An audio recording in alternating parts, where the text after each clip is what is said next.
আমরা ডালপালা ছাঁটাই করেছি, কিন্তু গাছ তো রয়ে গেছে। রাষ্ট্রপতি ফ্যাসিস্টের দোসর, উনি স্বৈরাচারের দোসর।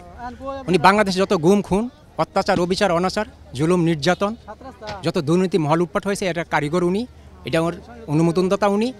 উনাকে রেখে আজ আমরা বর্ষপূর্তি উদযাপন করছি। এটা জাতি হিসেবে আমাদের লজ্জার, এটা জাতি হিসেবে আমাদের কষ্ট।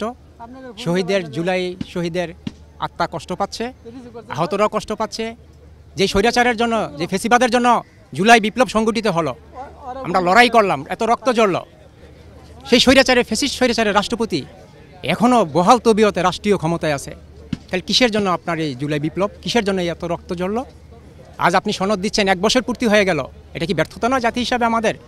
আরও আগে তাদের সম্মাননা দেওয়া উচিত ছিল, আরও আগে জুলাই সনদ ঘোষণা করা উচিত ছিল। এবং ওনার উচিত ছিল যে ফ্যাসিস্টের জন্য আমরা লড়াই করেছি, সেই ফ্যাসিস্টরা সদল বলে সপরিবারে পালিয়ে গেছে। ওনার যদি ন্যূনতম আত্মসম্মান, আত্মমর্যাদা, আত্মজ্ঞান, আত্ম উপলব্ধি, আত্মসংযম থাকতো, উনি স্বেচ্ছায় পদত্যাগ করতেন।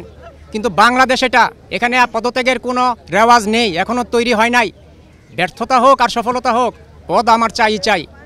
আমি বলবো আজকের এই জুলাই বর্ষপূর্তি অনুষ্ঠানে সমগ্র বাংলাদেশের সকল ছাত্র জনতার প্রতি আহ্বান, সকল রাজনৈতিক দলগুলির প্রতি আহ্বান, যে ফ্যাসিস্টের জন্য আমরা লড়াই করেছি, যদি উনি পদত্যাগ না করে, এটা হবে উপহাসের বিষয়।